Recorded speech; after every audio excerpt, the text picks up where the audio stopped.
Hello, everybody, and welcome to Tabletop Bob. My name is Bob. I'll be your Dungeon Master for tonight.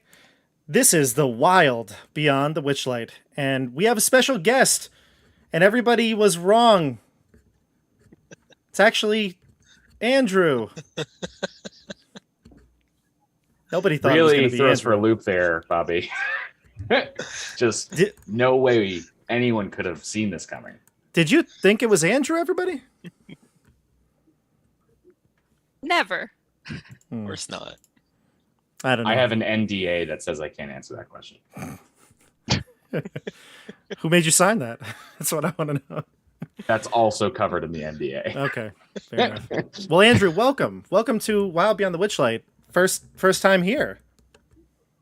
Hello. Classic Andrew. Andrew, we're going to introduce all our characters in a little bit, but when we get to you, you'll be telling the viewers at home who you're playing. But before we get started, let's just talk about you, Andrew. You play on the channel in a few things. What have you been in so far? Oh, I've been in a number of things. Icewind Dale. Did that for about 18 months.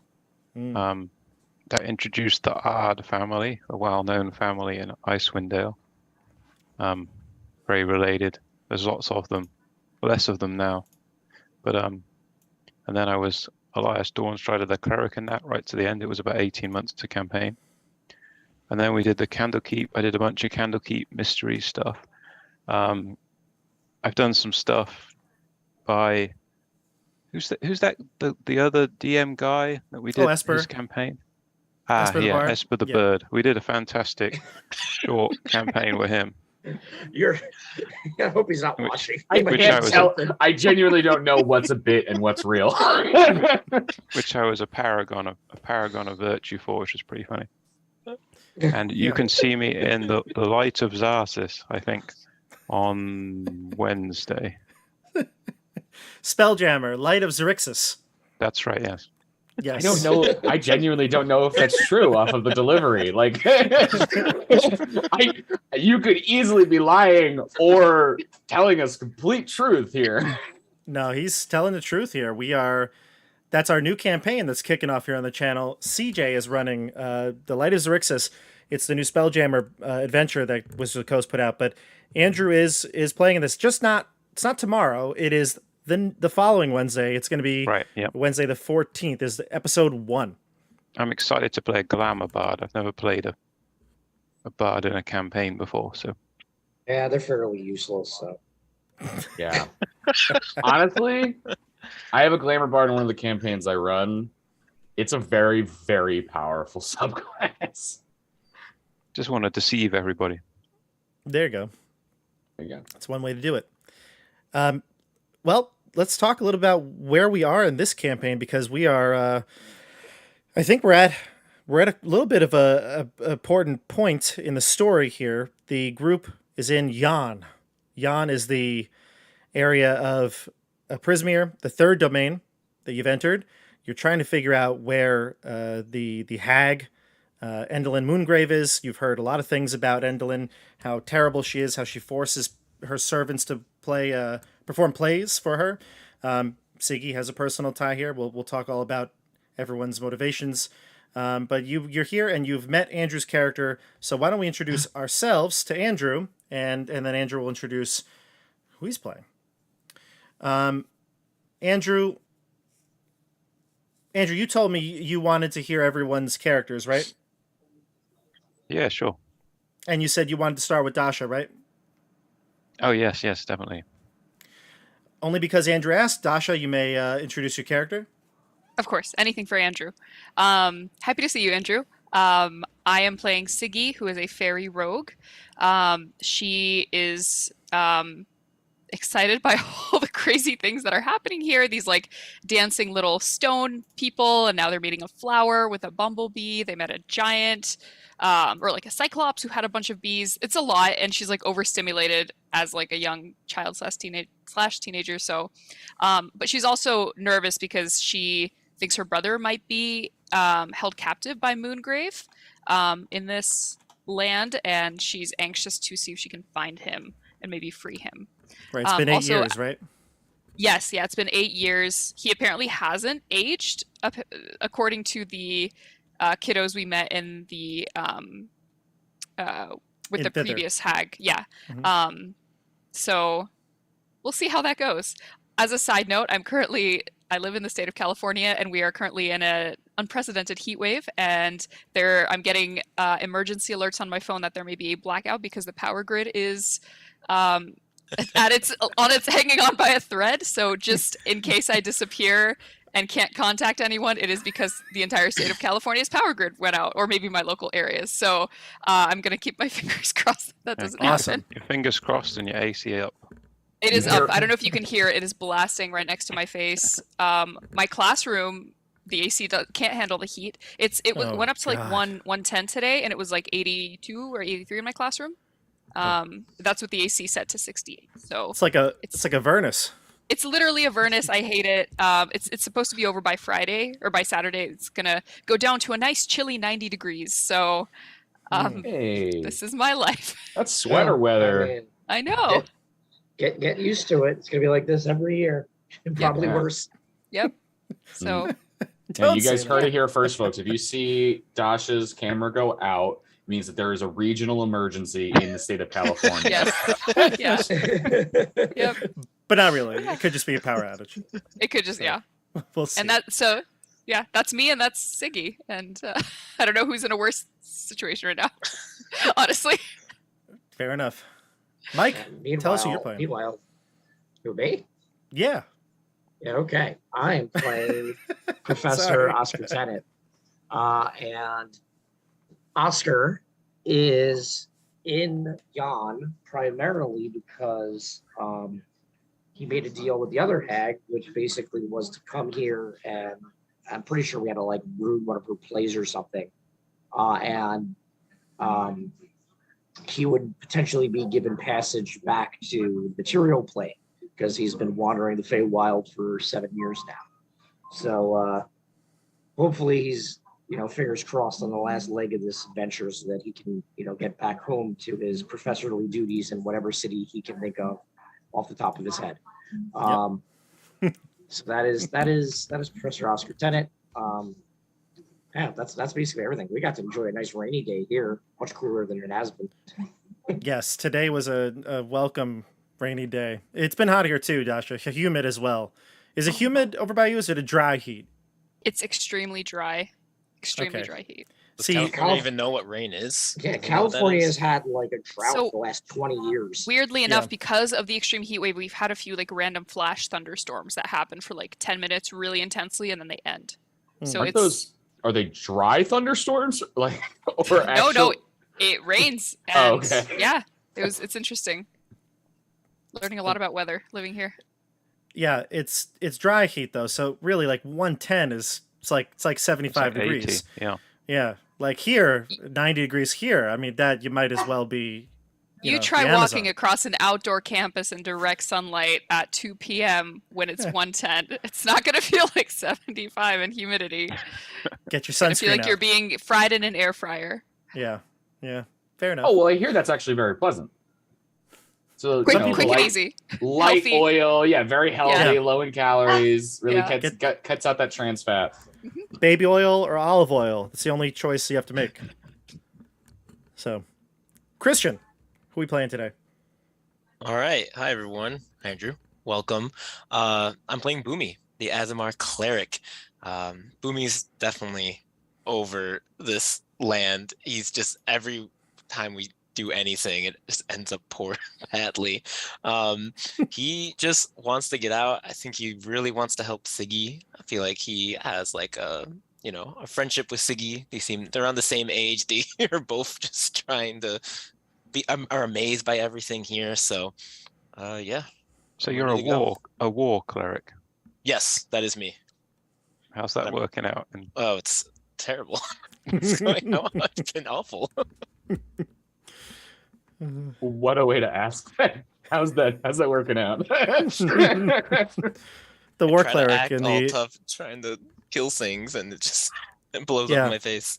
the war cleric in the adventure where you can get through the whole thing without fighting. We'll see.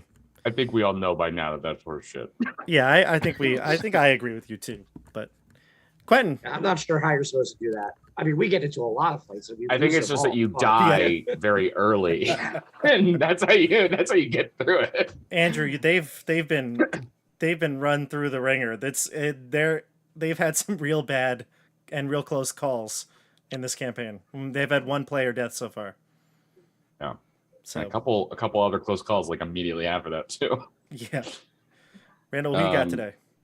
I am Randall. I'm playing Quentin Queen, the Eloquence Bard, human, but who grew up in the Feywild, who also, much unlike the rest of the group, is doing very poorly. It's exactly the same. He's also doing terribly. He most recently on his resume turned a 4-year-old into a 54-year-old. I don't know if a lore drop, spoilers, I don't know if you guys know this, but he has a 5-year-old daughter. So that was deeply traumatizing for him. And he is a different human being now. Yeah. We'll talk about that now in the recap. So after we do the recap, Andrew, when we get to your point, you'll introduce your character. Recap what happened last week it's kind of hard. You did a lot of things. Like Dasha said, many encounters with creatures. You met the Cyclops beekeeper who's looking for his queen.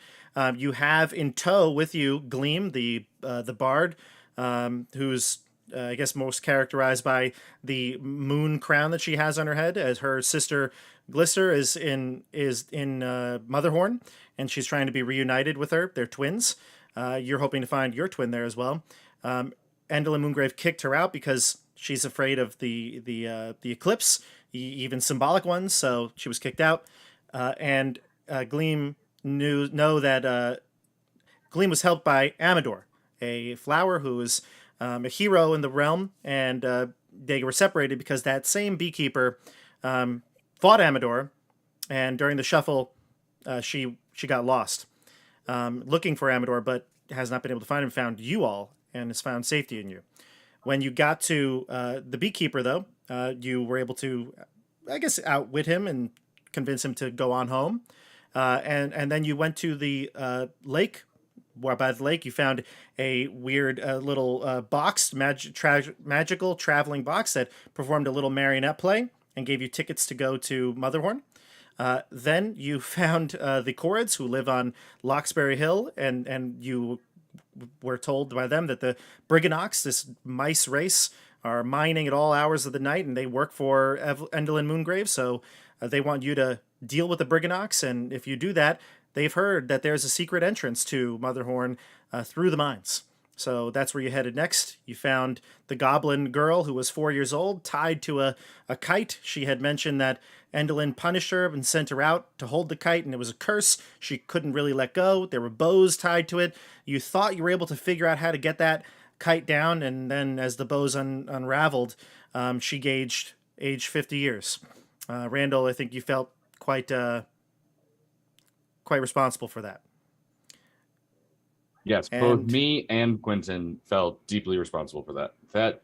That moment pierced the fourth wall like a spear and went right into my heart. There you go. Yep. And Quentin's not the same, but we'll see how that affects him and what he's going to do to get that little girl back to her normal state. And then finally, you approached the Brigganock Mine. You found the statues of the Corrids that they use there, kind of like as scarecrows to keep away as many Brigganoks as possible. But you did find a creature through the forest, through the trees. You saw sitting outside on a stump, kind of on the outskirts of the forest line, a flower that had its nectar being sucked out of it by a large bumblebee. And I think it was Dasha, right? Dasha, Siggy approached the creature? Yes, she did. But you weren't so stealthy, and the creature heard you coming, turned, and drew their sword. I think I said hello. I think I was stealthy. I think I said something. Oh, okay. Well, I might be wrong, but I think I tried to be like, hello there. Who are you? Sort of thing. And then they were aggressively pointing their sword at me. Hello there. And you didn't let him finish. So. Hello there. I might be wrong about that, but... All right. Thanks, I said hello. Kenobi. Hello there. Well, we're here, and Andrew, you're just giving one final sensual caress to your love, Pollinella, the Bumblebee Queen. When you hear, Dasha, what do you say? Why, hello there. Hello. Hi. Excuse me? Andrew, you can introduce your character, as in what you do. I say, "Whoosh-ting." You hear the rapier come out. Bonjour, madame. Are you a friend or a foe of mine? Oh, hello. I think I'm a friend. I hope I'm a friend. I'm friendly. I like to make friends. My name is Siggy. Nice to meet you. My name is Amador, and you can see the beautiful Pollinella flying. Pollinella, my love. That's Oh, the- we've heard the- so the much bumble. about you both. We've heard so much about you both. In fact, I have a friend of yours back there with my group. Can the group see this encounter happening, or are they still too far behind? Group, I'll let you decide how far you wanted to be behind her, but you kind of knew the figure. I think you all saw the figure, and then Dasha kind of went out ahead. I am going to say there's something amazing about an Englishman trying to put on a French accent. So many layers.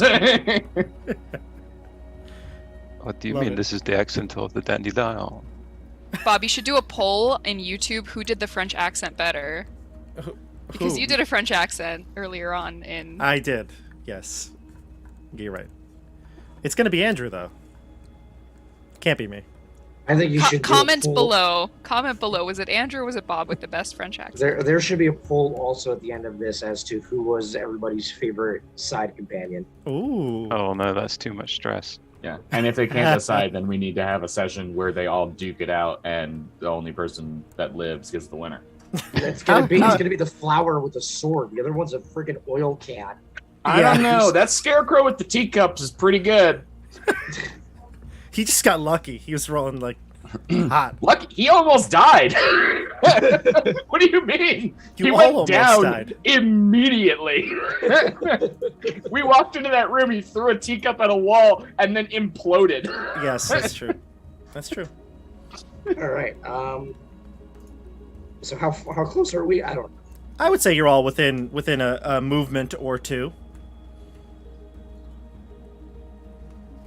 So can Come over here. Come over here, guys. Look, I think it's Amador who we've been looking for. Gleam, is this the friend you told us about? Gleam, is that you? She's This like is peering Gleam. through. Yeah, she's like peering through the forest. Amador, It is. that's him. I rush.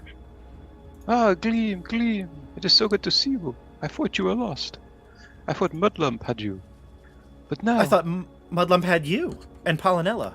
No, Pollinella, my love, she is here with me. She will always be with me now. I have rescued her. Isn't that right, Pollinella? I'm getting Well, really- actually, yeah. Could we ask before you answer him, Pollinella? Could you? How are you doing? Are you all right? Pollinella cannot speak. She will commune with me, and I will say what she says. I'm getting real. I don't Pepper know vibes here. what color the banner of your house is, but this is a fucking red flag. What is this red flag? He's just like looking at Pollinella, seeing if there is any communication that she's trying to do. The bee Blink will once if you're being held here against your will. circle around Amador and land lovingly as she nestles her face into his what is the middle of a flower face. called? What is it? What is it? Yeah, his face. Sure. And then she continues to drink his or collect his pollen. Pollinella is very happy to meet you. Have we stopped to consider that perhaps this is just a really large bee? It may not be very intelligent. It may just be a bee. Pollinella is not just a bee. She is my love.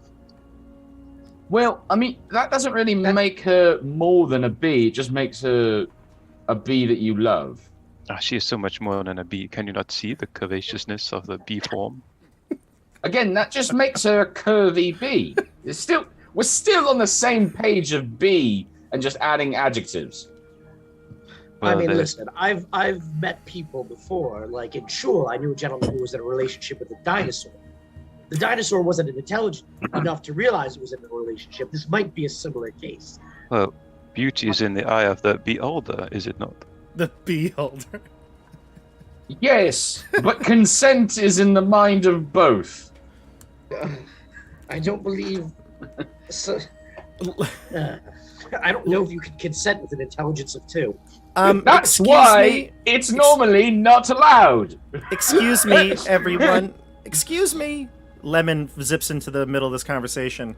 Lemon Yes, is a Lemon. sprite, and Andrew. Lemon zips in the middle and says, I'll handle this. This seems to be my area of expertise, okay? And she looks at Polynell and she goes, come on, girl talk. Over here. You too, Siggy. Come on. Come on. And the Okay, 3 of you I'll fly will over. fly over. Yeah, all 3 of you will Why? fly. Yeah. Why specifically not Gleam? Oh, that's right. Gleam, you're not really part of the party, but come on, you could come too. Oh, okay. All right.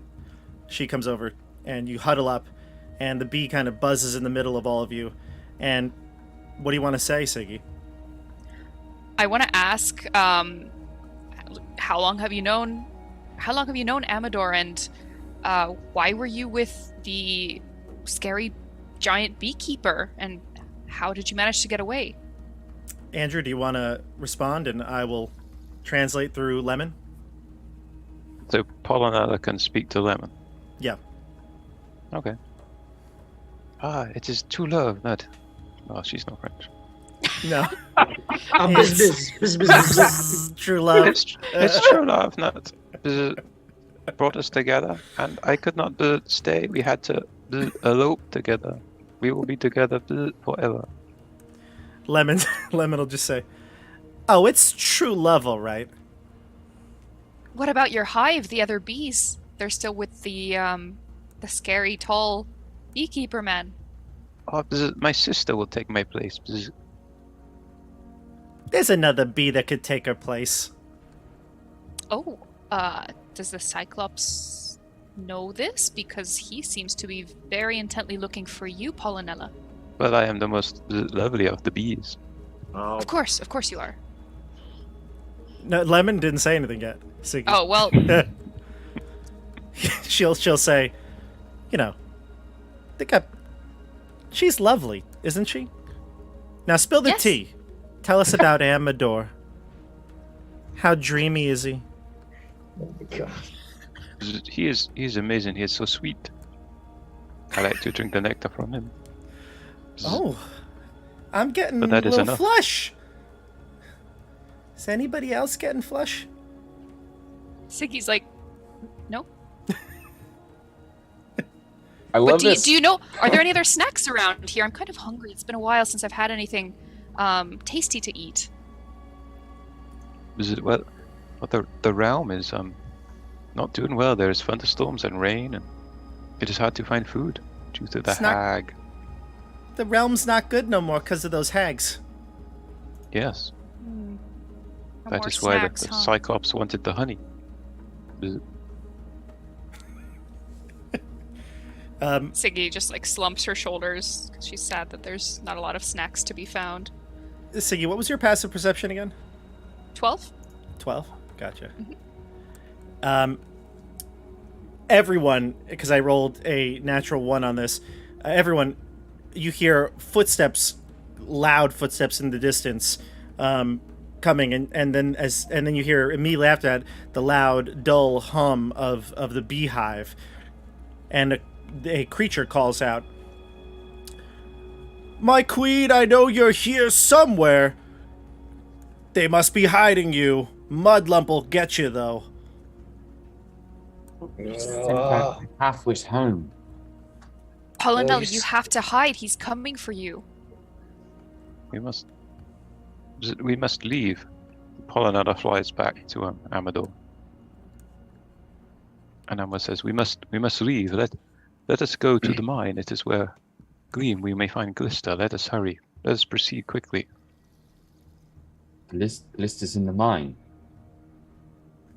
I know Glister is not in the mine, but there is a secret passageway to Motherhorn that I hope to find in the Brigganock Mine. Yes. Will you follow me? Will you help this poor elf find her sister? Absolutely. As long as you help us kill Endon and Moongrave. Ah, that would be my pleasure. For what she has done to my realm. Is Very this your good. realm? Are you the monarch, shall we say, of this? I thought you were going to say keeper. Oh no, I am just a humble dandelion. The monarch of all the realms.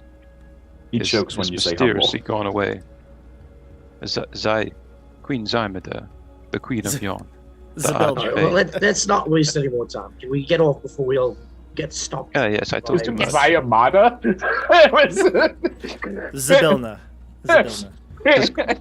Let us go. I will go. Gleam, let's go. All right, so do you head into the mine for cover? Yep. Yeah. Okay. You rush into the mine, and as I mentioned earlier in the previous adventure, I should say, the sound of hundreds of tiny pickaxes and hammers chipping away at stone is what you mostly hear in this opening. However, as soon as you enter inside the cave, the tapping noise stops. The cave, the entrance to the mine, I should say, is 8 feet high. I don't know how tall you all are, but it's not that tall.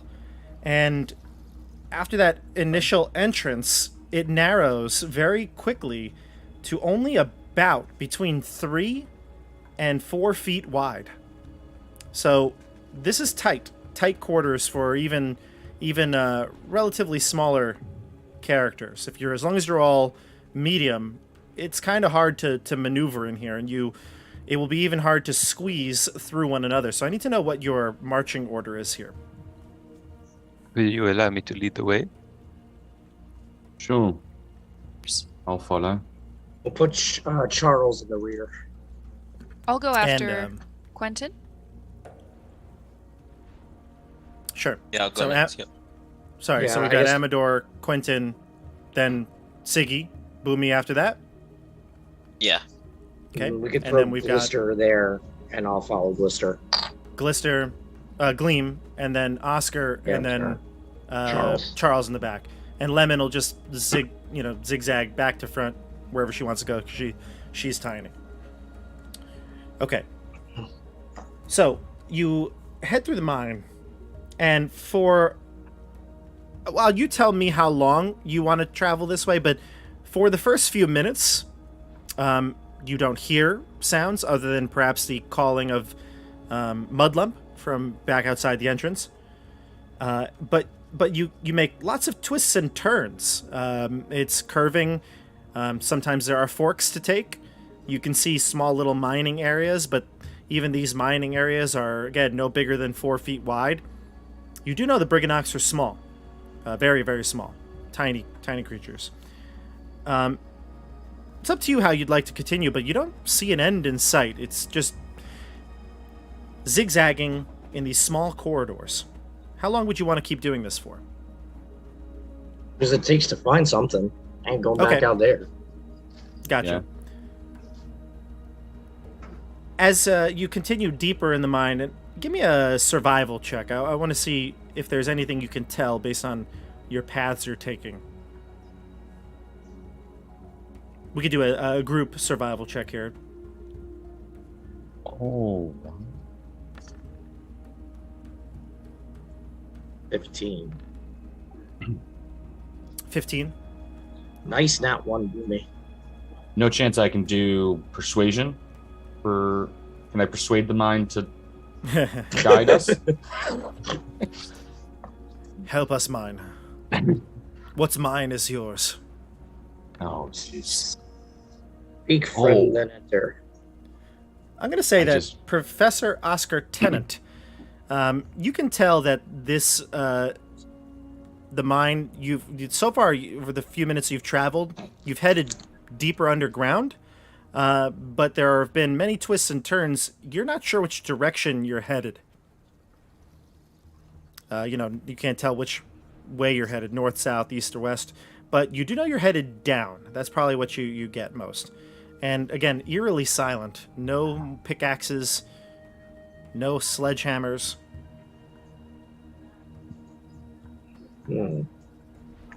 It's a little unsettling that there's no sounds. Perhaps they're aware of our arrival. Maybe we triggered some sort of early alert system.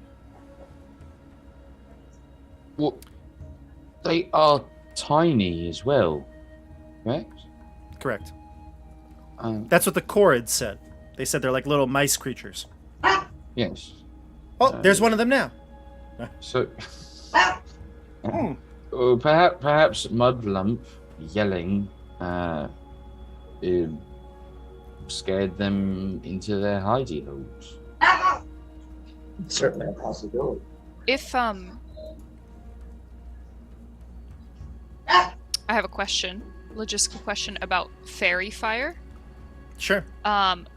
It says each object in a 20-foot cube within range is outlined in a light, and then any creature in that area is also outlined in light. If they fail a dex saving throw, would that include creatures that are maybe hidden in, like, nooks?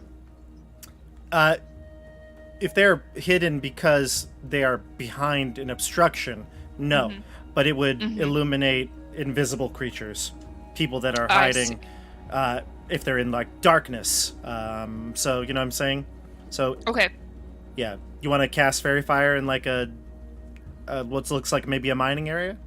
Yes, yeah, maybe an area where I think, like, at this point we would have reached where the sound was originally coming from. Maybe, yeah, if it looks like a mining area, I will cast Fairy Fire.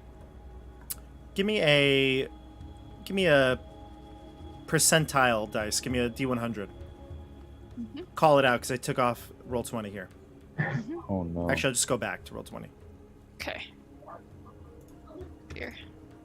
That is 85. 85. So you cast Fairy Fire in the general direction of an area that looks like there was previous mining. And as your spell is finishing, your casting begins to end. You can see the blanket of like fairy dust that starts to cover the area. Everyone give me a Constitution saving throw. I'm sorry, guys. Really hope this isn't wild magic. If it is, we might die. Constitution, you said? 19, that's right. Yes, Constitution, yeah. Oh damn! You made me think that was me. I thought that was me. I got a van or a 20. At 20. I got an 18.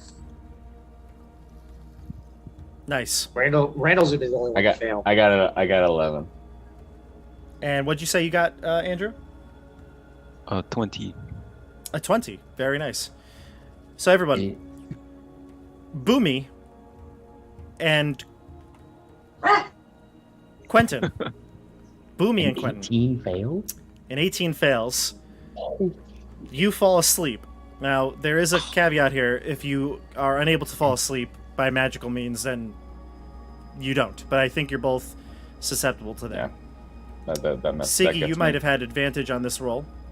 I don't remember if you have any advantages. I got a against- nat 20, so I don't think I was going it'll to say, you still make a passed difference. anyway.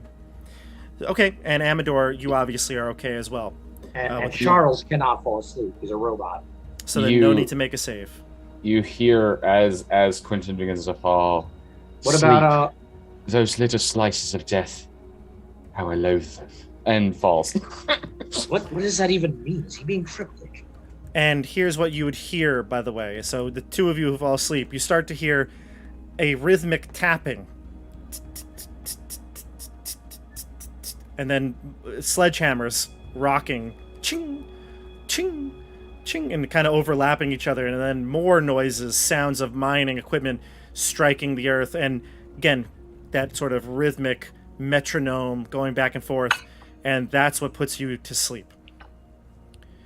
And the rest of you hear the sounds as well, but you are able to resist this magic.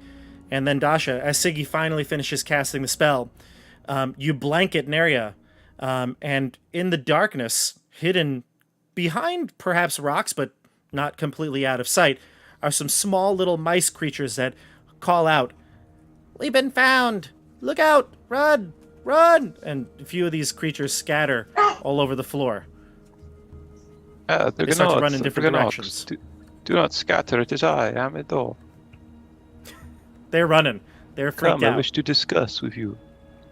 Run! They're running away. It's a trap! Run! Yep, they're running all different directions away from you. Yeah. There's some taking like a fork to the left. Some are going to the right. Some are trying to scurry past you. I'll just say we're not here to hurt you. We just want to pass through. No need to run. We're covered in this dust. Run! Get out of here! Save yourselves! They just have allergies. I can't get this off of me! Perhaps you could grab one of these and we can talk to them. Can I try to grab one? Sure. Make a athletics check.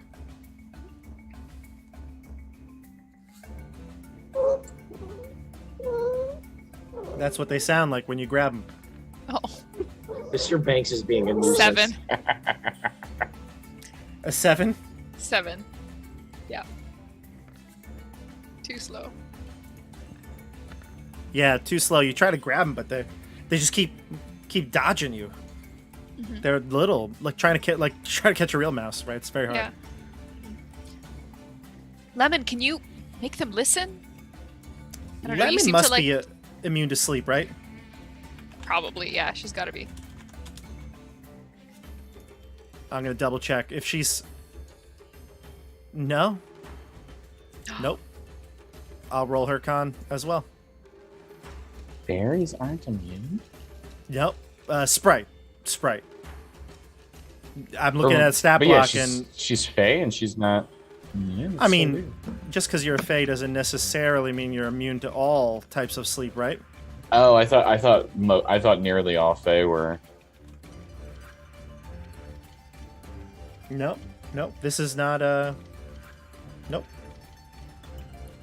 Yeah, she could be put to sleep, and she rolled a 7, so she is also asleep on the floor. Brigganoks are running by her, and they're about the same size. Charles isn't asleep, right? He can't. He can't. Cannot be if put to sleep. does Charles take commands from people who are not? Or actually, no, Ooh. Oscar's awake, right? Oscar's awake, but that's Yeah. an interesting question, Oscar. Would Charles take command from others in the group? Mike? You mute yourself? I'm muted. I'm sorry, Mr. Banks. That's okay. I mean, Oscar's in the back, so he's kind of far from everything right now. Sure. But would he, just out of curiosity, would he take commands from others in the group?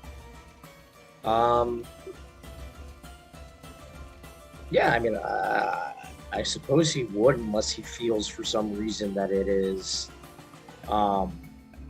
something that would be contradictory to helping his Helping his you. creator. Yeah. Yeah. Okay. So I might just Dasha, yell I would just yell when I can't get one, they're so fast! Charles and Oscar, try to get one if you can. you want to try to snatch one up, Oscar?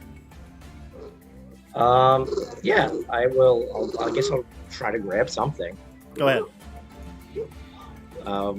Athletics. Yeah. It's not going to be good. Yeah, it's a 3. Charles. What about Charles? Charles might do better than me. These are the Brigganoks, Charles- by the way, everybody. Charles got a 15. A 15? Yep. He's able to snatch one up. He grabs one of these Brigganock miners, and the Brigganock is freaking out. Well, I'd hand me. Chaz, you have very fast fingers.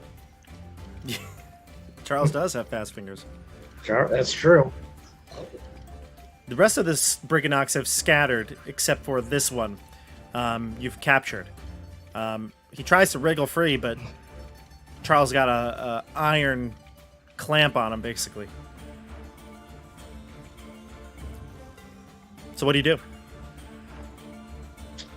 I'll try to talk to it, maybe, or Yeah. yell over. I'm not right next to it, but I'll just be like, it's okay, calm down. We won't hurt you. We just want to ask some questions. Questions? What? I don't know anything. Why did our friends fall asleep? We tried to knock you all out, but it didn't work. You must be powerful monsters. I'm not a monster. You're probably powerful monsters. That's what it is, like the Corrids. Well, we do know the Corrids. Oh no! You work for the Corrids. We don't work for them. I said we know them. You work for them, please. I can see how you would think that they're big scary monsters because they're bigger than you. Make I'm my small, though. death quick and painless. We're not going to kill you. Stop being silly. I'll I don't know if I have any remnants of probably maybe 1 or 2 pieces of candy left from earlier. I'll maybe break off a piece of brittle or something and give it to. Death by chocolate. No. Everyone knows Brigganoks are deathly allergic to chocolate. Amador, wait, can you wait. talk to it? It's not listening to me. Wait. You must have some certain finesse for these interactions. Mr. Brigganock, what is your name? I am Amador, and this is Paulinella. Paulinella, distract him. Show him your beauty. What does she do? What is your name? What does It's Paulinella getting do? weirder and weirder, this relationship. How does she show her beauty? I want to know what Paulinella does. She'll It's land like a on his spin. pick and do the bee thing where she shakes like this. on his what? His pick. It's great. A small pick. His small pick. Yes. All right. Tiny pick. Tiny little pick. And his I mean, girlfriend's it's- landing on it. He's in the gonna picture. shimmer, That's right there. vibrate. Oh, his Like tiny these do. vibrating pick? No, that's what she does. She vibrates on Yep. it. Oh, because that's better. So Paulinella seems to ease his troubles just a bit, and he kind of gets the fairy dust out of his eye, and he looks. Is that Amador? Hello, it is I, Amador. And You what, know, what is your name? Oh. Zarly. Ah, Zali. Hello. We have not met, but I've heard of your honor and your leniency. Oh well, you flatter me. You flatter me. But maybe you can help me. You see this lovely elf here, Gleam. She waves. Dude. Did Gleam fall asleep? Do you see Gleam? No, she Oh. did not fall asleep. She's not sleeping. She's here. Gleam, come here. Is Quentin still asleep? Quentin is asleep, and so is Yeah, Boomy. Yeah. You're asleep. Yeah, I think I'm far from Quentin, but I think I'm next to Boomy, so I'm gonna try to shake Boomy awake. You shake him. Does not come to. Alright, I'm gonna slap him for a point of damage. You do a point of damage. You do a unarmed strike, and he still is asleep. It's actually a critical hit, so it would do double the amount of damage. Actually, Sorry, no, double Christian. the dice, so I guess it doesn't, because you're not rolling dice. Sorry, Christian. Your friend is when your friends are unconscious, punch them in the face. That wake usually up. works. I'm gonna wake up with a black eye and Oh. why does my jaw hurt? So am I taking 2 points of damage on that? You are taking just a point. We'll say a point. Okay. It's you're not dead, so or you're not dying, I should say. So it's okay. So, Oh, Zali, go ahead. Yes. I am on a quest to rescue Gleam's sister, Glista, from the horrible Evelyn Moongrave, and these people are helping me. But we need to get to Motherhorn as soon as possible. So maybe you can. I know there's a secret passageway here. Maybe you can show a secret passageway. Yeah. You hear a voice coming from around Yes. a bend in the passageway.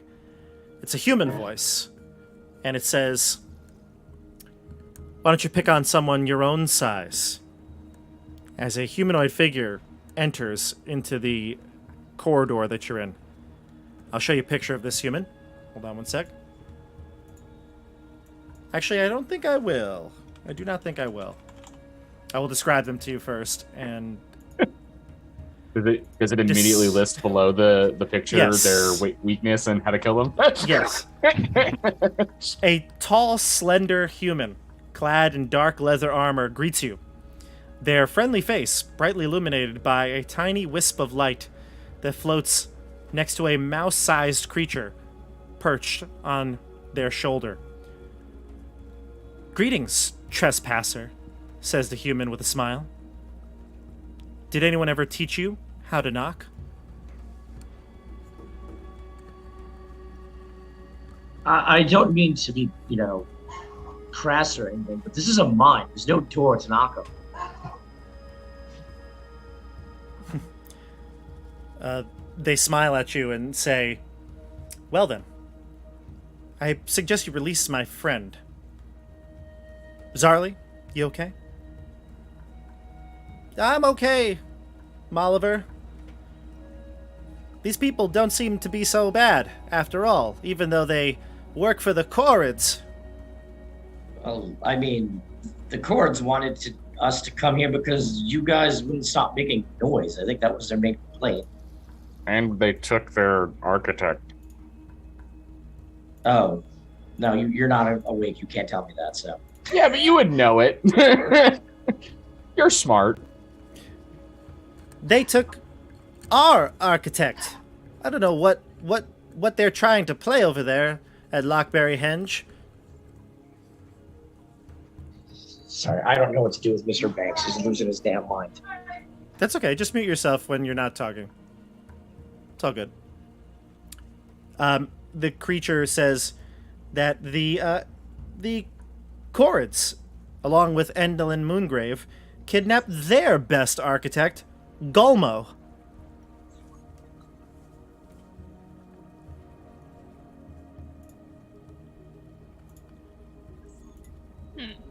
So, What does this architect look like?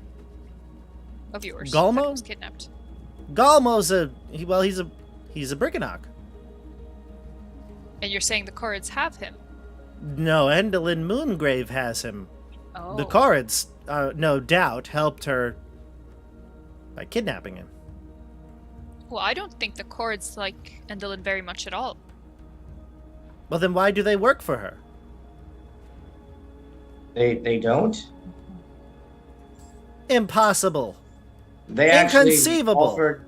They actually offered to help us kill her, assuming we had you guys stop making noises.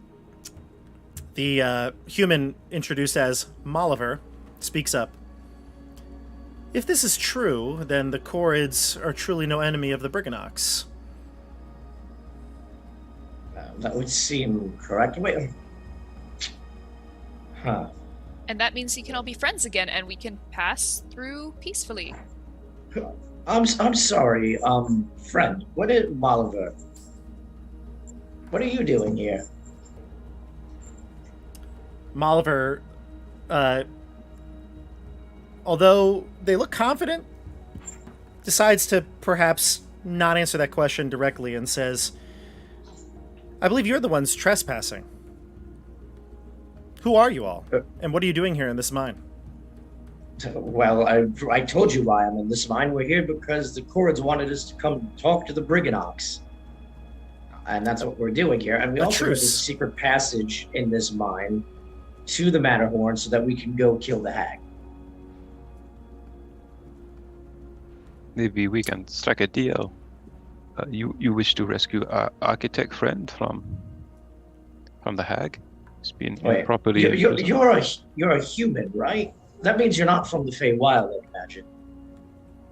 That'd be correct. A very astute assumption. Be careful. He could work for Endel and Moongrave himself. That's true. Or did you happen to come here with a group of other people from the mortal plane? Let me guess. You've ran into those of Valor's Call? I believe that is true. What was the name of the little fellow we met? I can't recall. Elkhorn. I think that's the one. The dwarf? Yes. A surly one he is. Yes, we helped him escape from a prison. Prison? What prison? Yes. He was captured by... I cannot remember these damn hags' name. What's the other Scabatha. hag? Scabatha. He was captured by Scabatha, and she left him to die in a cage, but a bunch of little children were very kind and fed him. They were probably not particularly well. Interesting. He was very nice. He helped us out. Interesting how he arrived there. Last I left Elkhorn, he was at the Palace of Heart's Desire. He said he was not conscious, I believe. How again did you come to meet Elkhorn? You said you rescued him? Yes, we tried to kill Scabatha. Things didn't go exactly as planned, but we did get all the children out of her clutches. Yes, she had lots of children there, and those children knew my brother, who Endelyn now has in her clutches, and I'm trying to save him too. It seems you're on the up and up. If you've assisted Elkhorn, then I take it that you're no friend of the hags. No, we don't literally, like the hags. I mean, we've been here since, they've been here. I've been here for 7 years. I can't get home. From what I could gather, they've been here for quite some time trying to kill the hags. I think that's why they're here. That's why you're here, right? Well, I'm here to get my brother. Whatever happens after that, I don't care. If I it think takes the killing a hag, unconscious one. I think the unconscious one, I'll point to Quentin. I think he's here for the patron of this realm. I think he's trying to find her. Zabilna. Yes. I would like to find her as well. We would all like to find Zabilna. She was such a just and fair ruler. do you know where she went or when she disappeared? No. You're talking to Molliver? Mhm. Molliver says, I don't know where she went, but I assume she's dead. Why do you assume that? That's a horrible thing to assume. Elkhorn told you why we came to this realm? He might have mentioned it, though I don't recall. Yeah, I also don't remember. It's been a while. Have you ever heard of the League of Malevolence? I don't know. Have we heard of the League of Malevolence? You have, yes. I think we have, yeah. Yes. From Elkhorn. Why, yes. Yeah. I have indeed heard of the League of Malevolence. Elkhorn, just to recap for even the viewers, Elkhorn told you that he doesn't quite remember everything. He's a bit older in age, and he's not the leader of the group, so he wasn't really given a lot of information. And he's the kind of party member that's just like, point me in the direction, and I'll swing my sword. You know, that's the sort of kind of like Joey, the way he plays D&D. Is basically he's like Joey. Or not swing his sword in the case of Joey. Yeah, it's true. Sometimes confuses the group by not swinging a sword. But that's Elkhorn. However, he did tell you he was part of a group called the Valor's Call, and that's led by someone named Strongheart, a human paladin. Molliver is going to bring up some names that you might have heard him recall. So she says, Strongheart, our leader, was tipped off by someone. Said that the League of Malevolence was headed here for some nefarious reason. I don't know who tipped him off or what exactly the information he had was, but we work together as a team and we follow his lead. I was sent off on a scouting mission. It was very easy to traverse between these domains when Zabilna was the ruler. I was in Yon. I met some of these friendly Briggannocks. And then all of a sudden, clouds started to appear. The lightning, the thunder, the fog. And then I was stuck here. The rest How of long them, ago was that? I honestly don't know. It's constantly dusk in these realms, or in this realm. I feel like it's been longer than I think. Maybe years. I assumed that Years. the League has succeeded, and Valor's Call is all but finished. Whatever the League did, this is the result. Then all of a sudden the hags started taking over. Well, this is perhaps just a theory. I can't prove this either way, but I think the clouds are more likely the hag's work. She's afraid of the eclipse, and there's a good way to make sure you never see an eclipse is if you can't see the sky. That is true. Something I haven't considered.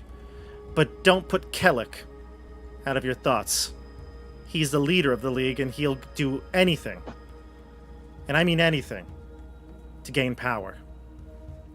Well, there's an easy way to check on all of this. If we can go back to, or I guess you could go back, we haven't been there yet, Zabilna's place of rule, then perhaps we could see what actually transpired. The Palace of Heart's Desire. Yes. Can you please put down my friend? And she points to Zarly, who's still in Ziggy's clutch. Yes. Or Charles, Oscar's please. clutch, yeah. Charles, you may release him. Charles Can you drops the help us? mouse. Can you help us wake up our friends? Oh, yes. Yes, I can. Drag them this way. You want to follow him, Oliver? Okay, you get to an opening, a larger opening that's more spacious, where you can all kind of sit around. It's not very big, but to the Briggannocks, it must be a grand cavern. And when you drag into the area here, it seems as though whatever spell or magic befouled your friends just kind of magically ends. The Briggannocks all gather round, and then you're Quentin and Boomy. You wake up as if you just almost as if you woke up from a deep sleep abruptly. And Lemon. And Lemon, you're right. Oh, let me go back to sleep. It was such a pleasant dream. I don't want to know what you were dreaming. I don't think anyone wants to know. I want to know, what were you dreaming, Lemon? No, please. He was so dreamy, that That's Boppy. about what I figured. No, I just, did I say Boppy? No, I meant, Boomy. Yes, Boomy. So I thought you were dreamy. over that, Crush. Back at the carnival. It was a deep sleep. It was deep. So deep. You obviously feel the Jesus love, like Christ. myself, for everyone. Everything that is good. And Quentin, you wake up. Boomy, you wake up. It's kind of like, oh, how did we get in here? There are about like 30-something little mice creatures surrounding you, and Molliver in the room. I feel like that would spook me out, and I'd do one of those. You things have where, like, they like. Not that you can see it, you probably have a hand flipped across your face as well. That's right. I'm just like, oh man. God, did I fall? What happened? You took quite the tumble when you succumbed to the spell. And you may all relax. We've talked to Molliver here and the Briggannocks, and it turns out they're actually not working for Moongrave at all. No, in fact, they don't like her very much. That's a relief. That's good. Oh my God, my head really hurts. I think actually perhaps the best course of action, assuming it's okay with the Briggannocks, perhaps we would leave Amador and Paulina and Paulina? there, whatever her name is, the bee, and Oh, we, no. You had like 3 letters right. what is her name? Polinella. Polinella. Paulina, same thing. It is. And we leave them You here. We go insult. back to the Corrids. I'm just ignoring him. Go back to the Corrids, and we tell them about what happened. Perhaps we break, well, maybe not break, but make a truce. Bring them here and hash this all out. There's no need to hate each other. And then we all work together to kill Edlin Grave. I agree. I think that's a good plan. Although, I will say one wrinkle, there may be a Cyclops still outside. Yes, that's why the flower and the bee don't come with us. They stay here, and then we come back. Well, do you think Let's that go. they saw you two running in? Were you seen, Amador?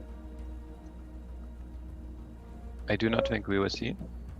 Polinella will whisper something to you, though, Amador. Not whisper, but talk to you. Will say that the hive probably can sense her, even at great distances. It might not be safe to go back. Although, But she also will say to you, Amador, perhaps for her, you will challenge the Cyclops to an honorable duel there's never. and finish this once and for all so you can be together forever. Don't mean to put a damper on moods here, but you see how big the Cyclops is, right? Also, this seems like an entirely toxic relationship. But if it is a question of honor, it must be done. I will come with you. Could we just... I just want to say, I mean this as no offense, and I have to second my friend here. You are a flower. Do you know what flowers are often used for comparison? Things that easily break or could be destroyed with little effort. He is a Cyclops. They are creatures of fear and strength and stupidity. I'm going to Listen, pull out my listen. rapier and do some super impressive moves. Yes, that looks like a needle to a Cyclops. You could sew him a lovely sweater. What I would like to say is, perhaps instead of an honorable duel, we take a different approach. Maybe he's unaware of the fact that there are other bees in the hive that can become the queen. We don't need to fight him. If we can explain the situation, maybe that will work. And if it doesn't, we just all jump him. Ideally, it doesn't come to that, but I really don't recommend a one-on-one fight. Also, I do like both of those plans. Also, what if we lie and say that there is a second queen being held captive by Enderlin Moongrave, and we send a rabid Cyclops after her to bang on her front gates as we sneak in through the basement? Well, he's stupid. I don't think he's that. He even said he was afraid of Moongrave. Well, I mean, that's fair. Well, perhaps I need to face him. What if I go and I demonstrate the extreme extent of my love? He will not. Surely he will not be. He will be moved by this and will embrace me. I You know what? really. You know Go what? ahead, It can't go hurt. ahead. Quentin, it can't hurt. Yeah. We could do it as I mean, part it of our can't club. hurt us. It will hurt him. Can't he's- hurt us. Polinella, no. we must go outside eventually. We cannot stay in this cave our whole lives. No. He must accept us. I agree, Amber. We're gonna go out there and talk to him. You can make your plea for love. We'll explain the whole more than one queen bee situation. Ideally, one of those works. And if either don't, we just stab and punch and shoot him until he falls over.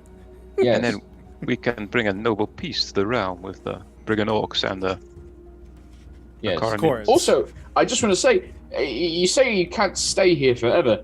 I think you're entirely discounting what this place offers to you. We came upon you, and you were clearly engaging in intercourse with your partner in the open air of a field. This is lots of caverns and small rooms. It's dark. There's always ambient noise, so you don't have to worry about making too much of that. I honestly think you should give it a shot. I think Quentin, you're they a very might conservative man. they Some might things are be better into elsewhere. they might be into the public audience thing. Oh, all right. I guess that tracks. You're a flower. He said he was a conservative flower. So No. I said No, he is no. conservative. He called Yeah, me. he said He the called me opposite. conservative. I am no conservative. I mean, he's a flower. I'm He's full of basically love a for hippie. everyone. Yeah. Siggy just looks very confused and says, "Public audience? Oh, do you do theater? That's kind of like what Endelin does." Yes, but It's theater of a theater that you- sort. Yes, yes. A theater that you should never see, or at least not for I know a 3 few of the, years, 4 years, something like that. I know Oh, a few okay. actually, not you, but if others are interested, I know a few stages in the seedier parts of Baldur's Gate that put on those kinds of plays. Yes, That's where you're Baldur's from. Gate, where you're from. Yes. Yes. Baldur's Gate. Yep, that's the. Hold on, he takes out a notebook. Yes, that's it.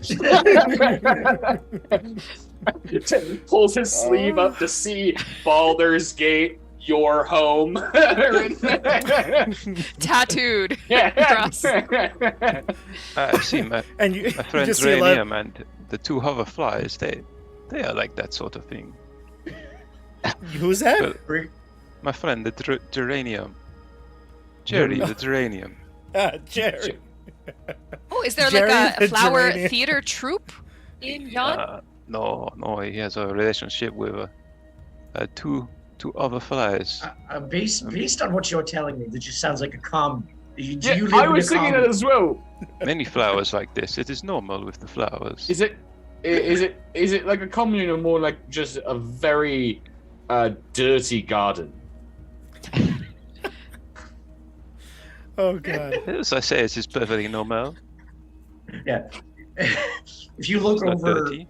if you look over Oscar's shoulder, he's got like Baldur's Gate, and then he has all of the other cities he's listed, including somehow Winterfell, all like crossed off one at a Yeah. time. Winterfell? Winterfell. Winterfell. Throw it on Not the King's never Landing. winter, Yeah. Winterfell. Yes, exactly. Yep. King's Man, Landing. Yeah. hey, we making a canon. Hogwarts. Man, he's just jumping through reality. The Shire. Andrew, if it Is hasn't, there the reality gem? Is that what you use as your arcane focus? It's like an epic crossover event. and Why Andrew does hasn't it become say clear, get Mike cabbages in your notebook? Mike can't seem to remember ever where his character is actually from in the Forgotten Realms, so it's a different town pretty much every time he recalls it. All right, so at the end of this conversation, Molliver says, "That's a great idea. You take care of that, and I'll prepare the tunnel." If we can, so we are going to talk to the Briggannocks. Sorry, we are going to talk to the Corrids. It would be helpful to bring a representative of the Briggannocks with us, as obviously there's a lot of distrust that's been built up due to deceptions that have been woven in by Endelin Moongrave. I do not wish for this, whether it will start as an alliance, a friendship, or neighbors who ignore each other but occasionally will check to see if the other's dead. As long as it starts somewhere that's not actively trying to kill each other or blaming the other for kidnappings that are neither of their fault.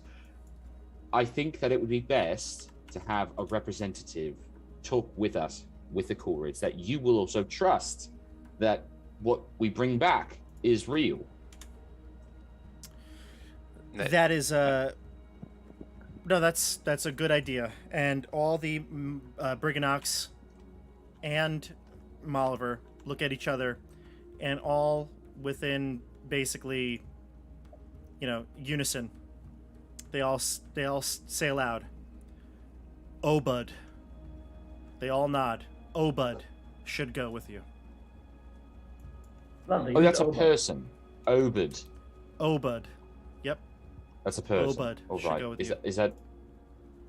Are they here? Obud, yes. And I'm finding artwork for you right now. Obud has some nice artwork. Of course. Very hard to find. Does he have a tiny pig? The Briggannocks, I think all of their picks are going to be a little tiny in comparison. Yes, quite. By the way, what do you mine? It was dreams, right? Wishes. Wishes. And as you kind of take notice to the cave that's surrounding you, you notice these gemstones all within in the walls, the rock walls of the mine. How What do can you you do with mine them? wishes? Yes.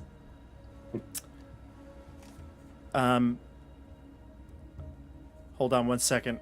Why is this so hard to find? That's what I want to know. Why Roll20? Would you not name something that's the caption of the picture? That's what I want to know. How is it possible that this is not able to be found? Oh, bud. It's easy. I mean, I still don't know how to spell it, and I've heard it 8 times. Well, I can't find it for you, and it's cool. So I will show it to you another time when I can find it. But you said, how do you mine the wishes? I said, how do you mine them? And then Randall said, what do you do with them? Yeah. Gotcha. And... Yep. Can't find Obud. Sorry, everybody. I'll describe Obud to you and tell you about the picture. It's real cool. The Briggannocks will tell you that they mine wishes. When wishes are made on the material plane, they form into the walls as a gemstone. We look for the happy wishes, the good-natured ones, and we discard the evil ones.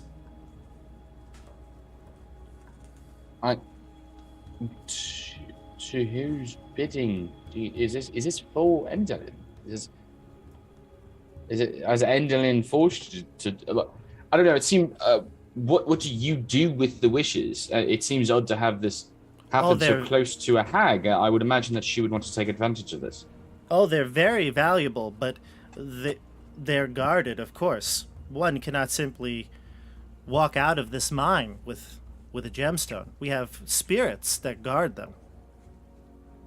Would my wish be in there?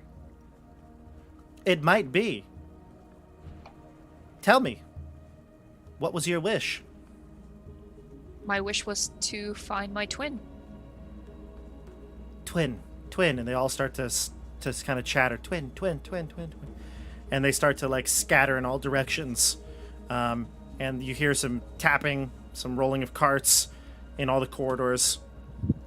And eventually, you can see a bluish gemstone. And they bring it to you, and they hold up this little tiny blue stone to you. Is this my wish? Take it. One of the Briggannocks holds it out. I'll take it and like bow my head a little bit in thanks. And it brings you back the memory of the carnival, the Witchlight Carnival, where you made a wish upon entrance that you wanted to find your brother. And you remember that moment very clearly. You were wishing upon one of the seeds of one of the treants, the treant that goes through the carnival. And when you hold this, it makes you feel that, you know, like when you have a memory and you can almost smell it, taste it, that sort of feeling that you have for a brief moment. You know what I mean, in real life? When you possess that, when you hold it, and you focus on it, you get that feeling of being with your brother again. The smell of perhaps their hair or an odor. You get that memory of a smile, and it stays with you longer than what you normally can remember.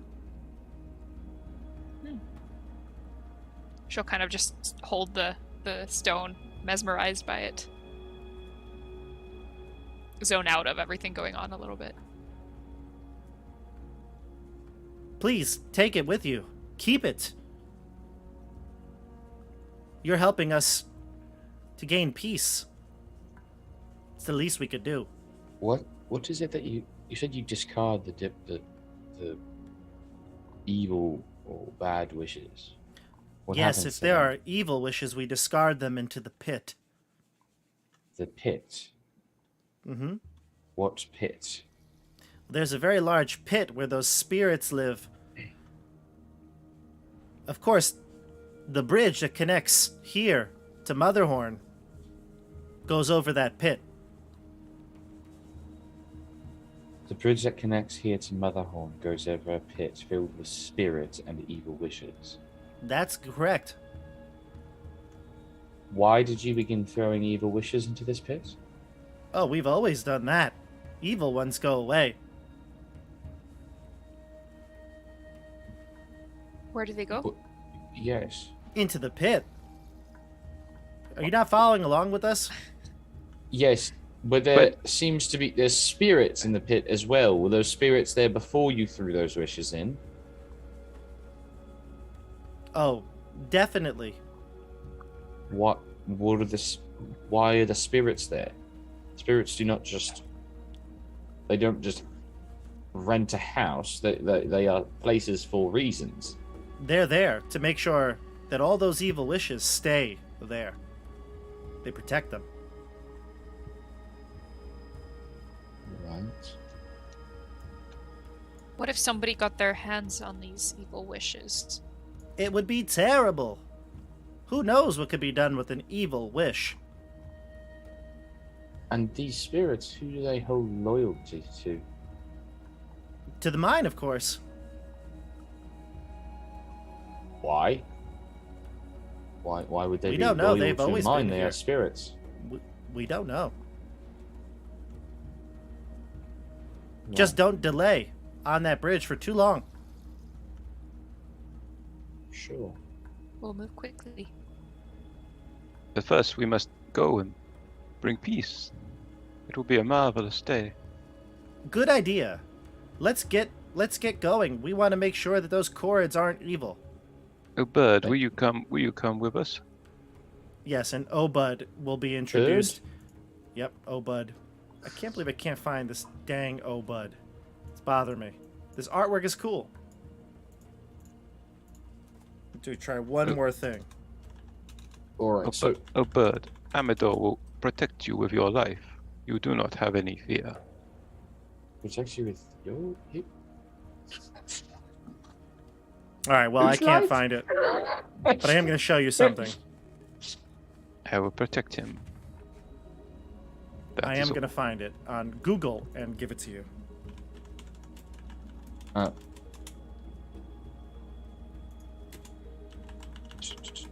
All right, so you're looking to take Obud with you, right?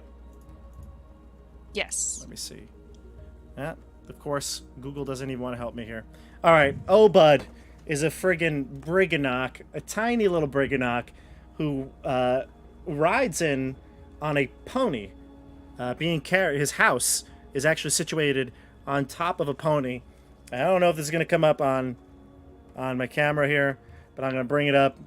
Can you all see my camera? Yes. Yes. Yeah. There. Oh, that's cool.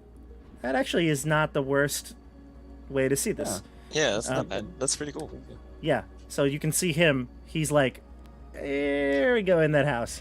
Oh, He's that little very guy. cute. Yeah. So there's Obud. Does Lemon swoon? I mean, No. Obud is an older sage type Ah, of Brigganock, and he's not her type. I see. But he has Really? a house and a horse. I was gonna say, yeah, he's got loaded. property, he's got a title, he's got he's got He's a vehicle. transportation. Yeah, like, Fair enough. I guess enough. Lemon's not a gold digger. She's just looking for love. She's just looking for love. in all the wrong Someone dreamy. places. Obud will greet you, and I guess Obud probably would have answered those questions. He would be the one to know best. Obud agrees with you and would like to bring peace between the Brigganocks and the Court. So, let's not delay. You head out to the cave entrance, and you see outside in the open air, through the lightning striking in the background, lightning reveals a giant cyclops in the middle of that opening, and he's tending to a beehive sitting on a tree stump. I think I showed you all the artwork for Mudlump a while ago, but I'll bring us back to Roll20 so I can show you it again. Show Andrew. What do you do? Doesn't seem to notice you. Amador, he strides right towards him. With his Okay. arms up, like this. Says, Mudlump, we must discuss matters of love. My queen! You've taken Mudlump's queen. Give her back, or else. We can never be. We must always be together, Paulinella and I. We are true love. You ever have a true love? A true what? Mudlump doesn't understand. And he starts to stand and pound as he marches towards the opening of the cave. Group, you see him headed with his large beekeeper staff, and he's headed along with a swarm of angry bees looking for their queen. I'll fly up near his face and I'll be like, no, Mudlump, listen. Have you ever met a nice, beautiful, large, strong female Cyclops? Like Mudlump, but with maybe some longer hair, maybe a little bit more elegant. Have you ever met one of those? Longer eyelashes. Remember that? Yes, longer only, eyelashes. Only one eye. The eyelashes are very important. Yes. Out of Mudlump's way. No such thing. And he tries to swat you like a bee. Ooh. Is that a I He doesn't cast really. fear on He him. doesn't intend to harm necessarily, but he just kind of swats the air near you. Or maybe okay, so he's not like swatting like her, but like just kind of like gesturing, or is it Yeah, like an attack? get out of the way. So do I need to do like a save? No. Or No. Okay. Oh, okay. No. Although, Then if you anger him, he might swing, to actually try to fight you. He keeps Okay. marching, though, towards Amador. Amador, I assume you have your sword out? Yeah. Here. This is Want some between help here? Mudlump and the flower. So you have never had a certain stirring in yourself for another person? Stirring? A What does stirring? that mean? A feeling of love. I want to caress and touch. Maybe other things? Touch? Love? Yes, this feeling of love when you see another person, a man, a woman, or an What? insect. Bee. And you What want to be is- with them forever and protect them more than your own self. What is love? This is where you want to. Well, there are many different kinds of love, but the most holy love of all is the high regard that you hold someone more than yourself. Is there nothing I can that you hold pretty high. And he raises his staff with the beehive in the air. I think Is it- Quentin just leans over towards Oscar and just like, are you sure he's not dumb enough to go after Enderlin? I feel like he's definitely at the threshold. Is there not someone you want to protect from all the dangers and troubles of this world? I do. I want to protect my queen bee. Paulinella? You are aware there are other queen bees that you can have, but not Paulinella. She is Amador's. Who will be my queen bee then? Does Paulinella have any insight into that? You said her sister. Ah, never mind me. She has a sister, a younger sister, who may become a queen. She is very willing. She is princess now. One of the bees will fly out near you and start to snuggle up against your face. It's Polinella's sister. You can tell immediately based on the markings. She starts to nestle into your flower. Yeah. You see that the loveliness of this bee, Staminata. She is so lovely. Do you not wish to protect her from the dangers of this world? To have I her gotta make change the sweet- make music. Sweet, This doesn't fit. sweet honey together with her. What do you say, Mudlop? You look like full of love. Give me a persuasion check, and I'll give you advantage because of all the help that Siggy gave you. 22. Wow. Okay. 22. Let's see here. We need music for this. Tell me if you could hear this or not. I want to Chat. know what love is. Is there not a bard here that can provide some music? I can There is a play. bar. I can play music in the game. I don't think you're gonna want any of the songs that I have. Are you gonna play your lute? I'll play some once I'm seeing that it's starting to actually land with Mudlump. I'll pull out my lute and start, or my lyre and start playing some, like, it's like very somber and soft, but is still hopefully emotionally striking. Yeah. So Stigmata starts to fly around in a beguiling pattern. who Getting does that? Very close. Stigmata, the sister. The sister. Wait, is Paulinella for this? Is Because Paulinella you're- just watching? Like, No, Yeah. you look back, Amador, and Paulinella is like, her and Lemon, I imagine, are both arms crossed, looking at you with dirty looks. No, but then Stigmata, she goes towards Mudlump. She's like getting very close to him, almost touched him, but then coming away, and then closer, and then coming away. I think this is foreplay. Stigmata. Her name is Stigmata. Is it- Mhm. Okay. Stigmata will, well, before she leaves you, she will give you what is the equivalent of a kiss on the cheek to a flower.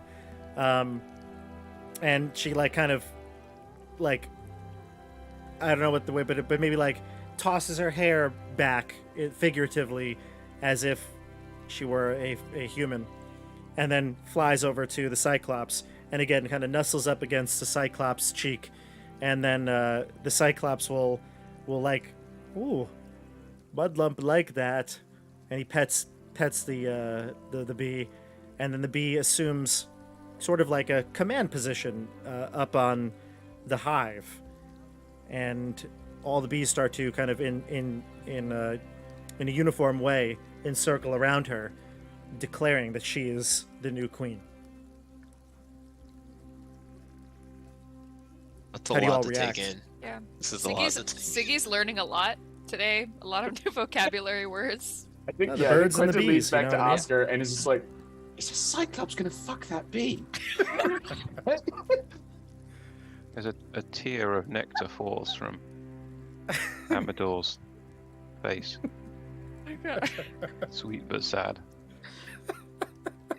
Siggy just goes over to Boomy and goes, "What is foreplay? Is that when 4 people play a game? Is that like 4 square?" It can be. Want to go home? So the bee assumes position as queen, and the Cyclops will in turn declare the new queen of the hive, Stigmata, right, Amador? Mhm. Stigmata. Mudlump declares Stigmata the queen, and he bows like to his hive. Amador bows as well. Mudlump did not know that you were in love. I like love. Would you like to embrace before we leave? You and me? Yes. Now we are related, are we not? In the same family, married to 2 sisters. So they just get married? Like, He is there just- a marriage What that are just bee happened? marriages? Yeah, like how does fast is not- that ceremony over? Shit. He does not know what to to do with that, but he'll extend his hand to Okay, handshake. we'll shake hands. Yeah. You send out your leaf. Mm-hmm.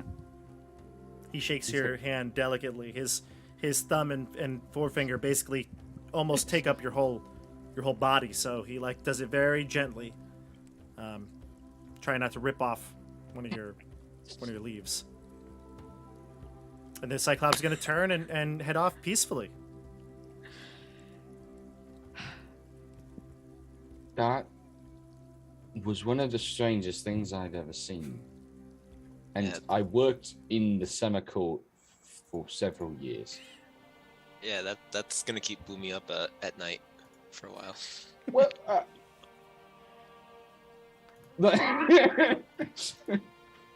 Wait, Diggy is like oblivious. She's like, "Oh, I'm so happy. The hive has a new queen, and Mudlump is happy, and they're gonna go be friends."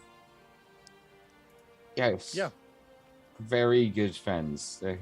Yes. Shall we go to the people with the very strange hair? The chorus. Yes, Yes. we must make peace. Yes. Yeah. So you traverse back to Lockberry Henge, and you see your friends, the Chorids. When you approach, you can see Argantel, the queen of the Chorids,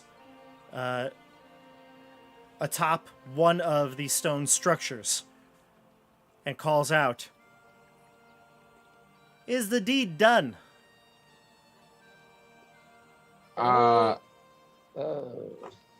Go ahead, Oscar. We need you to come out here and have a discussion with us. It seems there's been some falsities spread between both you and them. I believe Edelyn Moongrave has confused just about everybody here. I don't understand. There's the Brigganock's hearts still beat? What do you mean? They don't work for Edelyn Moongrave, and they have not meant to cause you any distress. Oh, they've been causing us nothing but stress. I don't think this is understand. something. There's just been a great misunderstanding. Also, Well, they then- do not have your architects. Endelyn Moongrave does. What? Unbelievable. And by the way, here, Andrew, is the Chorid. That's the creatures they were talking to previous episode. Oh man. I'm coming down. Hold on. Argantel Yes. scrambles down the Stonehenge monolith, and you can see Jogu, the other, her assistant. They come down to meet you. All right, you've got some explaining to do. Let's hear it. Wait. You brought a Brigganock spy with you. Where is he? They're not a spy. You need to relax. They're just a told you. guest. We're just here to talk at the moment. Where is Obud? Where would you have told Obud to be? I don't know. That's up to you guys. What do you think, Quentin? Did he come on the pony, or did he leave his ride at home? He could have came on the pony. Do you want him to travel on his ride? It's up to him. He's the Sure. boss of the Then Brigganock. he's still on the pony. I believe he's in the sitting room at this moment. Yes, I'm in my sitting room, ready for a truce. Now, I do need to emphasize he is our guest and we are yours. So, the rules of hospitality would dictate that you can do him no harm. Very well.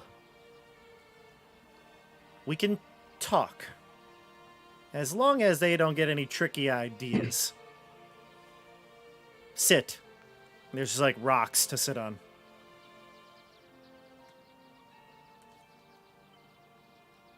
I said. Yeah. I'm gonna Obud. sit like crisscross applesauce, but still floating in the air. Gotcha. Boomy, everybody bows to you before they sit. All the fey creatures. Amador, actually, we forgot about this, but Boomy, when you first met him, you would have also had to bend the knee. Oh, I did do that, yes. Yes. Is it like a physical compulsion? Like, They have to bend the knee. They have to. Everyone bends the knee and sits down around the chessboard that you saw was in a state of gameplay the last time. It's clear now. All the rocks have been removed. And the Korrid Queen Argantel, she says, I am here representing Budak of Flint, Azil of Granite, Mizelda of Slate, Yana of Basalt, Null of Obsidian, and our beloved architect Mallow of Marble. What do you got to say for yourself? And Obud, who's basically, I guess he's on a big rock by himself, but he's too small. He requests somebody lifts him up. Who will be lifting him? Charles. Charles' mechanical arm reaches out and puts Obud up to the chessboard. Obud carefully and graciously stands on the board where the king would sit in a chessboard and says, Our architect, along with your engineer, have been taken by the evil hag, Bitter End. We seek a truce. Argantel looks to you all. And how do I know that they didn't persuade you with their Brigganock magic?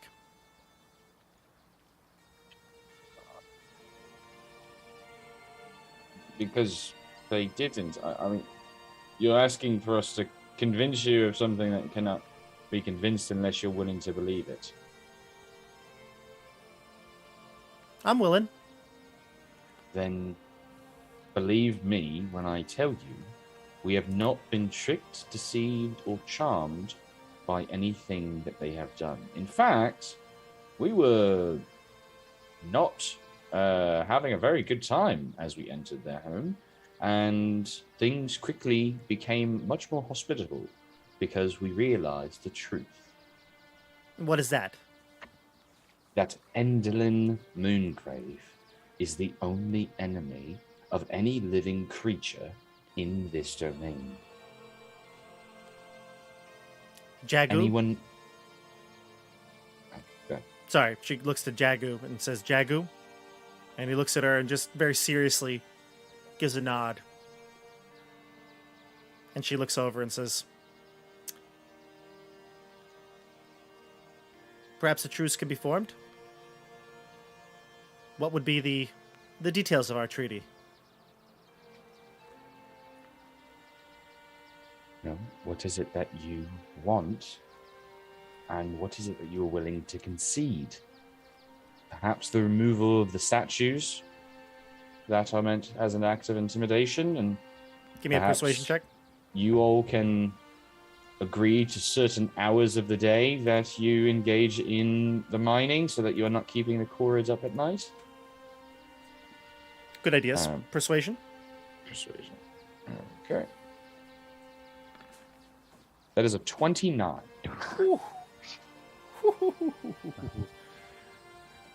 Both of the creatures, they're like, yeah, that's actually, yeah, he's making good points. Yeah. Yeah, that sounds cool. Yeah, go with it. Obud says, we Briggannocks, we can agree to a accord. As such, no mining after 9 p.m. Argantel says, make it 7. Most of us Korrids go to bed early. 7. Fine. And all the that also means statues no must be starting removed within... until after a certain point in the morning, remember? That would be correct.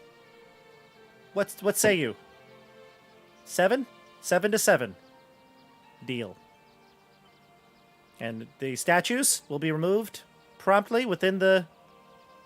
Well, it's hard to tell what day it is, but within the next month. Deal. And now what about our engineer and your architect? Well, that is where I think that we come in. But I would like for this to be a continued alliance. We will spearhead this assault on Motherhorn, but a spear is nothing without the shaft, and we would like your support.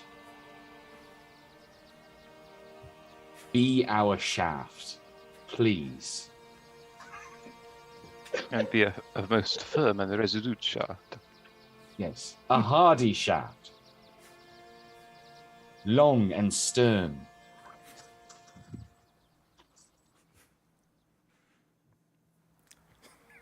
This is gonna go up there with Aragorn's speech before they march into. But it is not this day. Yeah, Be the shaft. Definitely up there. Inspiring speeches. Would you like me to roll another persuasion? Our freedom. I can tell you that I cannot roll below a 21. It's all good. You're good. You're good. You've convinced them. Well, if you're going to lead the direct assault, what would you have the Briggannocks do? Yes, and what would you have the Cords do? Well, I mean, I would love for input from everyone. I am not a military strategist. I think that we could all support each other in this fight, but I mean, you are both noble warriors, pointing at Amador and Boomy. You are a brilliant person of innovation and invention, and you know how to use deception not with words but in battle. I think that honestly, this is a fantastic group of people to decide on a strategy. I have an idea. Yes, sorry, Lemon. Yeah, you are able to distract any enemy with your immense beauty. Oh, shucks. No one could withstand you. You shouldn't have. I really shouldn't. I have an idea. I feel that stealth is more useful to rescue these people from Evelyn Moongrave, but then we must, in the terminus, we must go find the Queen at the Palace of the Heart's Desire, and then we may need support then. Yes? Oui? How about that?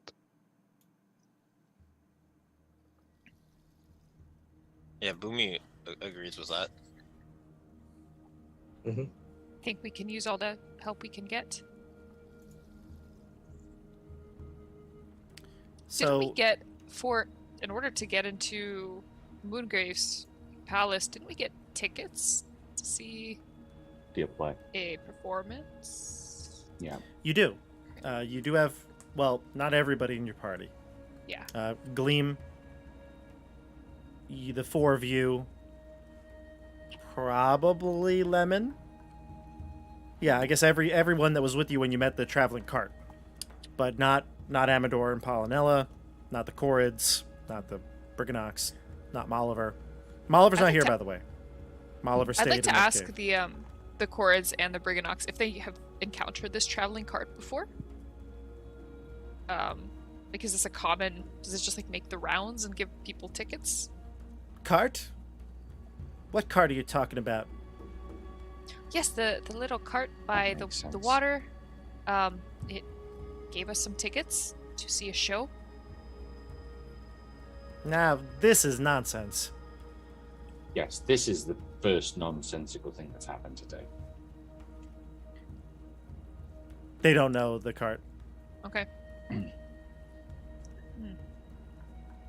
Well, we have the tickets. That might be a way in. At least initially.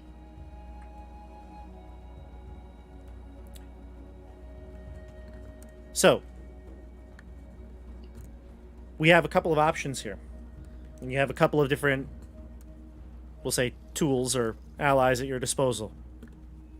You have the Cords and the Briggannocks that seem to have agreed to help you take down Endelyn.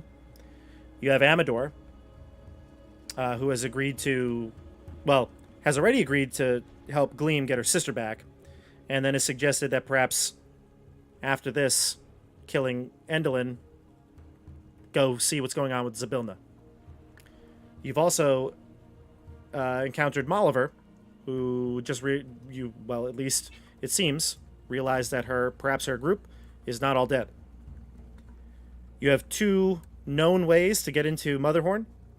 You have tickets, and you have the underground passage that goes over the Evil Wishes pit that's guarded by spirits.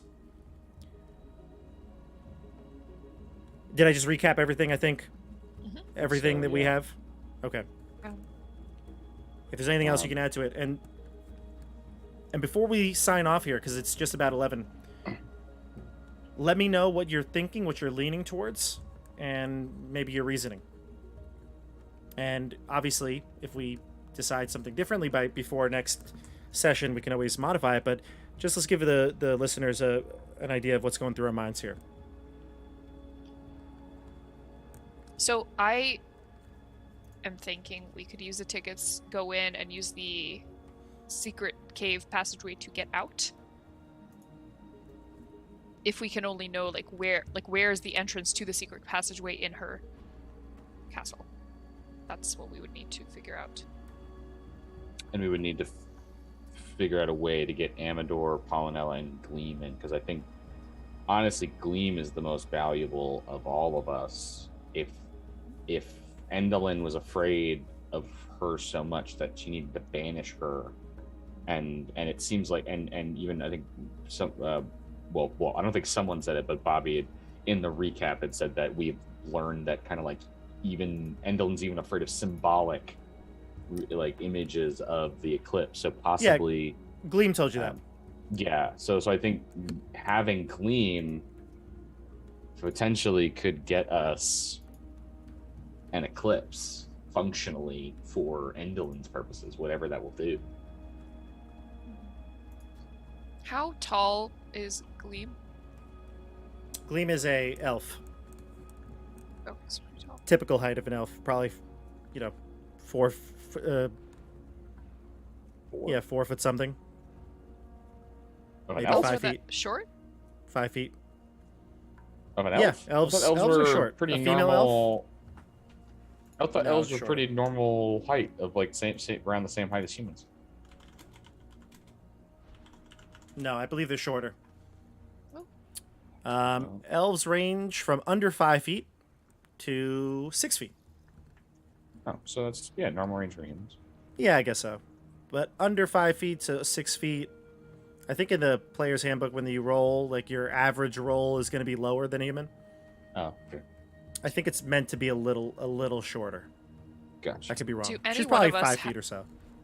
Does any one of you have like a pack or like a bag that could fit a 2 to 3 foot object? Because I have enlarge reduce now. I could make her smaller to sneak her in. I do not. I could make someone invisible though. That's a lot I- better. Gleam is going to interject here. I don't know that. Well, I mean, taking me in there is it could be a big risk. If you're trying to sneak around and I don't know, are we just going to go in there and murder her? If we have to, yes. But I think she we do sees need me to be at all- sneaky at first. If she sees me at all, then the jig's up. But also, you, Amador, you have been there or no? I have not been there in many days, many years, much time. And then Before the hags probably have Yeah, taken over. Only, yeah. only before the axe have I been there. And Gleam, you spent much time there, so not only do you have value to us in the fight against Endelin, but you know how to get around. If anything, you will make sneaking past the defenses even easier because we will know which routes to take and which will not, which we shouldn't. You know realistically, do you know? I mean, do you know where Enderlin's bedroom is? Where she is at her most vulnerable, I imagine. Where the guards stay, or what corridors are watched. You spent much time there. I do. I know where everything is in that place. I don't have the courage of my sister. I'm the shy one. Well, where could we find your afraid. sister? Perhaps she could help us. If we She's tell her that there you in sent us. Motherhorn. She's performing in the plays, I'm sure of it. We have to Perhaps rescue if her. we could get backstage. Could you tell us how to do that? I could. Could you draw us a map, perhaps, to take with us if we can't come? Yeah. My memory might not be that great, but I could draw you a rough figure. Right. Very well. Is there some other way that we could create or bring an eclipse? My idea was for you to be a part of that, but do you know of another way? She shakes her head, shrugs her shoulders. There's much oddly that for someone who fears eclipses, there are these symbols of the sun and the moon all over. Is that similar in Motherhorn, or is that only outside? You won't find those symbols near each other in Motherhorn. But No. they exist in there. They do. Oh. She has some really weird, loud contraption. Right. I've never been able to see it. She doesn't let anybody see it, but it's loud. And it's powered by lightning, I'm certain of it. Do you know what it does? Or where she keeps it? I know where she keeps it. It's loud and unmistakable, but I don't know where exactly it's in her private areas. We don't have access to them normally as performers, but perhaps one of the actors has been there longer than we had, knows? Again, if we could just get backstage or to the actors' quarters. And she'll draw a rough map. I'll give it to you over the next couple of weeks, or next week or so, but it's basically a very large outdoor like an amphitheater and a long tall tower, and in the upper levels of the tower is where she lives, and all the other people live kind of down below the stage. And she watches the plays from the tallest balcony seat that overhangs outside the tower. And she kind of draws you a rough figure of it and gives you some general ideas of where to go. Obud, hold on one second. Obud will say, the mine, it leads to the underground areas of Motherhorn, underneath the stage. Perhaps the mine's entrance will get you closer to the actors. That sounds like a good idea. Maybe Rowan is there. Perhaps. How about this? How about we take the evening? All of you and your people can gather what things that they need here, and then, as early as we can, we go back to the mine, and then all of us 6, you Corrids, you Briggannocks, all together go to Motherhorn.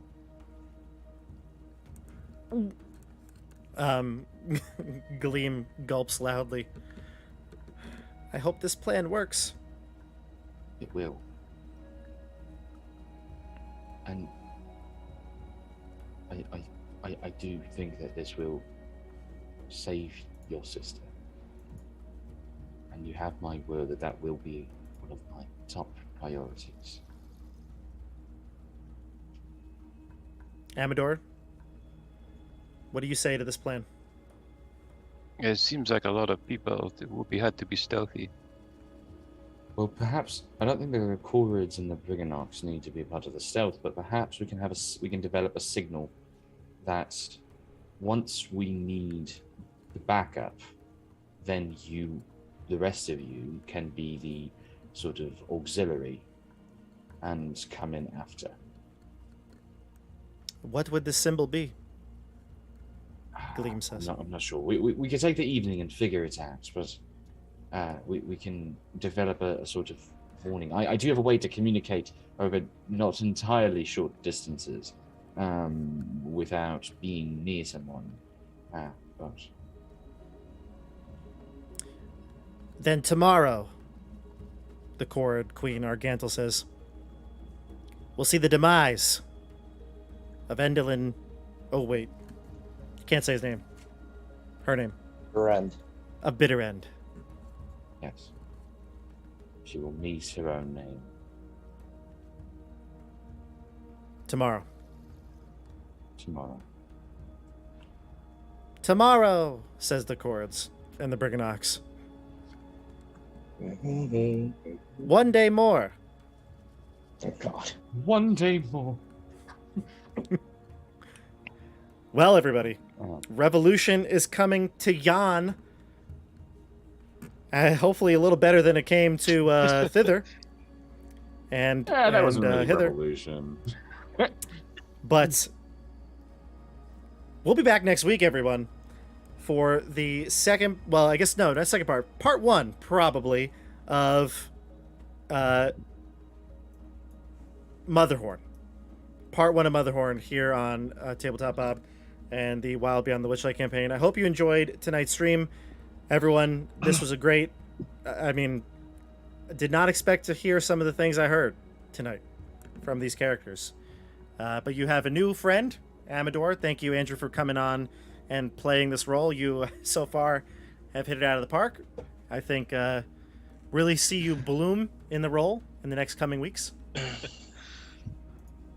Wouldn't you say? Well, as I'm a dandelion, I hope I don't blow it.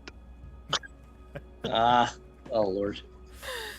I just want to figure out what your nectar is, because it was used to refer to a lot of different bodily functions tonight, and I'm really uncomfortable with that.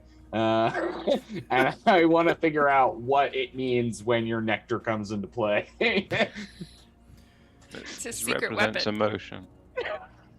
All emotions, one fluid. I mean, I'm sure he'd be willing to let you try it Sample if you'd like. Yeah. Mm-hmm. That's not the snacks Boomy and you're looking for. No. No. I think But, Randall froze. Oh, perfect timing then. Too much for him. Everyone, we're He going to was so sign off. scandalized. Yes, he's traumatized, really, is what it is.